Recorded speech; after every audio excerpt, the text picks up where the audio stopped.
Good afternoon, students. My name is Saboni Thara. Welcome to my channel.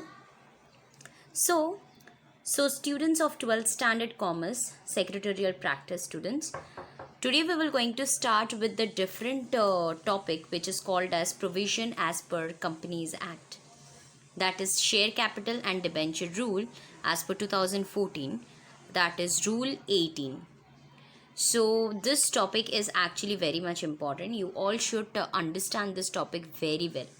So it's a humble request to everyone to please listen this topic very carefully. Okay. So now the very first point is this: if a company issues secured debentures, अगर कोई भी company secured debentures issue करती है and the company must fulfill the following condition, तो वो company को कौन से terms and conditions follow करने चाहिए as per the rule 18, वो हम लोग अभी पढ़ने वाले हैं. ठीक है, तो प्लीज़ गौर फरमाइए इसमें. Number first one is tenure of secured debentures. Tenure का मतलब होता है period of time. So all the secured debentures should be redeem with in 10 years. मतलब जितने भी सिक्योर्ड डिबेंचर्स हैं वो 10 सालों के अंदर ही क्या होने चाहिए, रिडीम होने चाहिए, रिपेमेंट होने चाहिए, रिफंडेबल होने चाहिए from the date of its issue. And only certain companies, जैसे कि फॉर एग्जाम्पल इंफ्रास्ट्रक्चर प्रोजेक्ट्स हो जाते हैं या companies which is permitted by the ministry of corporate affairs या सेंट्रल गवर्नमेंट या RBI, that is reserve bank of India, can issue debentures beyond a period of 10 years but not exceeding 30 years. यानी कि 10 years के बाद यही सारे जो companies हैं वो आगे फिर से इशू कर सकता है, लेकिन वो जो टाइम पीरियड है वो 30 years के आगे नहीं जाने चाहिए. ओके, सो ये था हम लोग का first point which is related with the tenure. Number second point is create charge on asset. Create charge on asset का मतलब है कि अगर if in case company unable हुआ पे ऑफ करने के लिए, तो डिबेंचर होल्डर्स जो सिक्योर डिबेंचर होल्डर्स हैं वो क्या कर सकते हैं, चार्ज कर सकते हैं on the assets of the company. यानी कि company has to create a charge on the assets of the company और इट्स अ सब्सिडियरी कंपनी और होल्डिंग कंपनी. जो कोई भी कंपनीज हैं यहाँ पे जैसे मेंशन किया है सब्सिडियरी, होल्डिंग, वो कोई भी कंपनी होता है जो भी इशू करता है डिबेंचर, सिक्योर डिबेंचर्स, उनको चार्ज क्रिएट करना ज़रूरी है असेट्स पे. So the value of the charge should be adequate. वो वैल्यू जो है वो एडिक्वेट होना चाहिए and cover the entire value of the debentures issued and interest to be paid on it. If a government company issues secure debentures which has central or state government guarantee, then it need not create any charge on its assets. सिर्फ और सिर्फ central and government, state government का जो guarantee secured debentures हैं वो सारे debentures में ही सिर्फ चार्ज नहीं होता है, बाकी सबके सब कंपनीज में चार्ज करना ज़रूरी है, अनिवार्य है. आइए देख लेते third point, appointment of debenture trustees.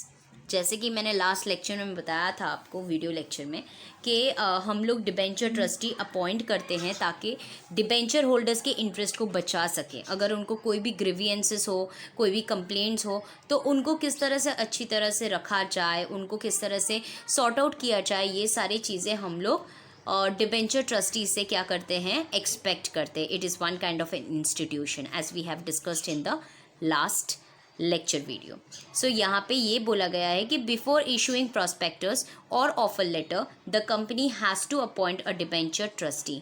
मतलब डिबेंचर ट्रस्टी अपॉइंट करना बहुत अनिवार्य है, इम्पॉर्टेंट है, कंपलसरी, मैंडेटरी है, क्योंकि company also has to execute a debenture trustee deed, क्योंकि उनका एग्रीमेंट होता है ईदर बिफोर इशूइंग प्रॉस्पेक्टस, नहीं तो प्रॉस्पेक्टस को इशू करने से पहले वो करते हैं, नहीं तो ऑफर लेटर देने के बाद within the 60 days from the allotment of the debentures.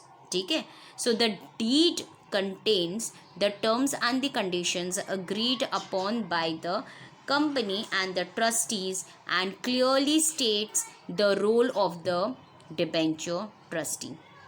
क्योंकि ट्रस्ट डीड में पूरा अच्छी तरह से लिखा हुआ रहता है कि what are the claims, what are the clauses, what are the rules, किस तरह से इंटरेस्ट को किया जाए सेफ गार्ड डिबेंचर होल्डर्स की, ये सारी चीज़ें trust deed, debenture trust deed में लिखा जाता है। तो ये सारी चीज़ें होना बहुत ज़रूरी है from the 60 days of the allotment of debentures. So that is why debenture trustees को अपॉइंटमेंट किया जाता है by the company. And the very last point is create debenture redemption reserve, जिसको बोला जाता है DRR। सो कंपनी को create करना ज़रूरी होता है ये पर्टिकुलर प्रॉफिट जो भी अवेलेबल है पेमेंट ऑफ डिबेंचर्स के लिए, and company has to maintain at least 25% of its value of its outstanding debentures in the debenture redemption reserve account. So ये एक ऐसा रिजर्व अकाउंट होता है जिसमें 25% आउटस्टैंडिंग का जो वैल्यू है वो वहाँ पे जाता है वो अकाउंट में पर्टिकुलरली, जिसको बोला जाता है DRR account.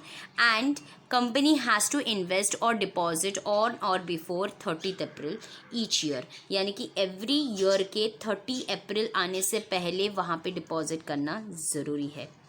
A sum not less than 15% of the amount of its debentures maturing during the year ending 31st of March of the next year, यानी कि नेक्स्ट ईयर के 31st मार्च आने से पहले एटलीस्ट 15% अमाउंट का डिबेंचर का maturity amount वहाँ पे वो पर्टिकुलर अकाउंट में भरना ज़रूरी है।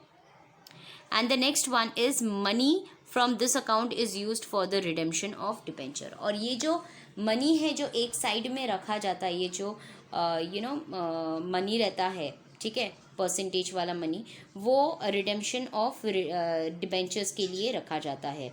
ये सिर्फ डिबेंचर्स के लिए यूज़फुल है, यहाँ पे कोई सेट ऑफ शेयर होल्डर्स नहीं आता है, बोर्ड ऑफ डायरेक्टर्स नहीं आता है, सिर्फ और सिर्फ ये डिबेंचर होल्डर के इंटरेस्ट के लिए ये सारी चीज़ें बनाया जाता है।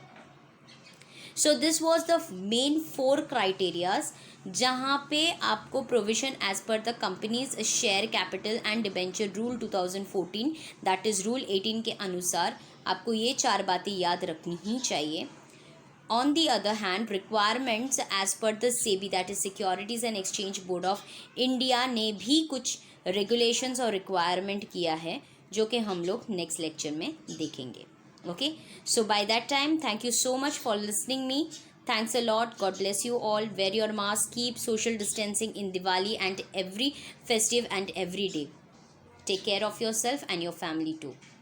Thank you. Bye bye. Take care.